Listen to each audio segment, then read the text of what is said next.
नमस्कार, जनशोध न्यूज़ में आपका स्वागत है। मैं प्रदीप तिवारी। जो पश्चिम एशिया में एक तनाव की स्थिति बनी हुई थी, बल्कि बनी हुई है, स्ट्रेट ऑफ हॉर्मुज़ में जो बहुत सारे जो जहाज फंसे हुए हैं, कुछ ऑयल टैंक के हैं, कुछ गैस के हैं, इस तरीके के बहुत से जहाज वहाँ पे फंसे हुए हैं। मगर इस बीच भारत ने महाशक्ति के रूप में रिएक्ट कर ईरान से बात किया है और ईरान ने भारत के जो गैस के और जो क्रूड ऑयल के जो टैंकर हैं उनको जाने की अ, लिए अनुमति दे दी है। अब वो भारत के भारत के जिन जहाजों में भारत के फ्लैग होंगे उन पर आक्रमण ईरान नहीं करेगा, क्योंकि भारत ने हमेशा से गुटनिरपेक्ष की राजनीति की है।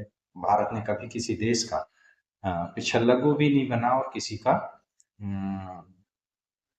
आउट ऑफ द वे जाकर समर्थन भी नहीं किया। भारत अपने हितों के लिए काम करता रहा, मगर अपने हितों के लिए उसने दूसरे देशों के हितों को या उन देश के अहित करने की रणनीति कभी नहीं अपनाई। इसलिए भारत के प्रति पूरे विश्व के देशों का एक प्रकार से सकारात्मक रवैया है। केवल पाकिस्तान, चीन और बांग्लादेश को छोड़कर, क्योंकि किन्हीं किन्हीं कारणों से भारत से अपने जन्म से ही एक प्रकार का दुराग्रह रखते हैं। इस वजह से ये भारत के प्रति उतनी सकारात्मकता नहीं रखते हैं जितनी कि बाकी देश रखते हैं। बहरहाल, इस सब के बीच में भारत के लिए राहत की एक बड़ी खबर है कि वहां से, यानी स्ट्रेट ऑफ होर्मुज़ से, जहां पर बड़ा संकट चल रहा है, बड़ा युद्ध चल रहा है, जहाजों को मिसाइल से उड़ाया जा रहा है, वहां से भारत के 2 जहाज भारत की ओर रवाना हो चले हैं और लगातार वो गुजरात की ओर बढ़ रहे हैं।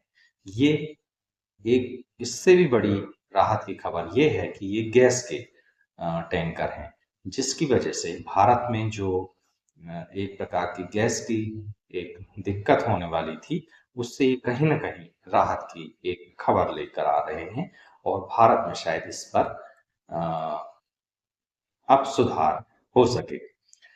इस पश्चिमी एशिया में चल रहे तनाव और समुद्री जहाज़ों पे हमले के बीच में सबसे महत्वपूर्ण मार्गों में से एक स्ट्रेट ऑफ होर्मुज़ इन दोनों वैश्विक राजनीति का एक केंद्र बन गया है।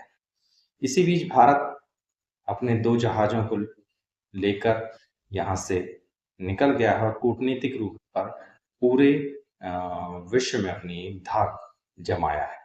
भारत के 2 एलपीजी टैंकर शिवालिक और नंदा देवी सुरक्षित रूप से इस क्षेत्र से निकल गए हैं और वे लगातार गुजरात की ओर बढ़ रहे हैं। ये दोनों जहाज भारत सरकार की company shipping corporation of India के हैं और इनमें बड़ी मात्रा में रसोई गैस यानी एलपीजी लदी हुई है। रिपोर्ट्स के मुताबिक इन जहाज़ों में 72,000 टन एलपीजी गैस है, जो भारत के लिए बेहद महत्वपूर्ण इस समय में हो चली है। इन जहाज़ों को के लगभग 16 और 17 मार्च तक गुजरात के मुद्रा और कांडला बंदरगाह में पहुंचने की संभावना है। जो स्ट्रेट ऑफ होर्मुज़ है, ये आज के समय में एक रणनीतिक रूप से बहुत महत्वपूर्ण केंद्र बनकर उभरा है और दुनिया के लगभग 20% तेल और गैस का परिवहन इसी रास्ते से होता है।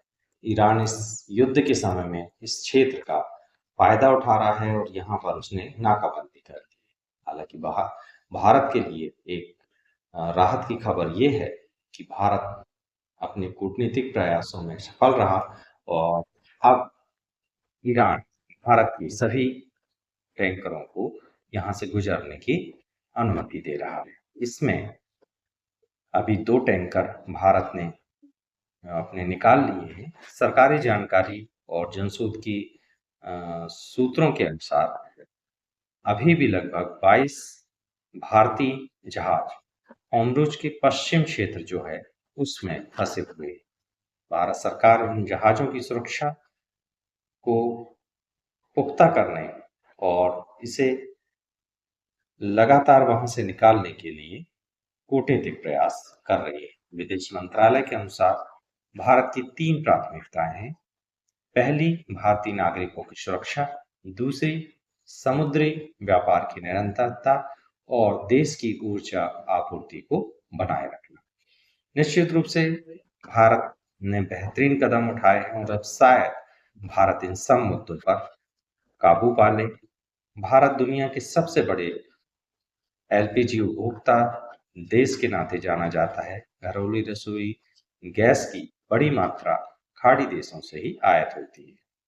ऐसे में स्टेट ऑफ हॉर्मुज़ से लंबे समय तक संकट बना रहता तो भारत के लिए गैस आपूर्ति प्रभावित होती, कीमतों पर दबाव और कहीं न कहीं ऊर्जा सुरक्षा पर भी असर पड़ता, जिसको भारत ने अपने कूटनीतिक प्रयासों से कम करने का प्रयास किया है और समुद्री मार्ग को भी सुरक्षित करने के लिए अपनी नौसेना को आगे बढ़ाया है।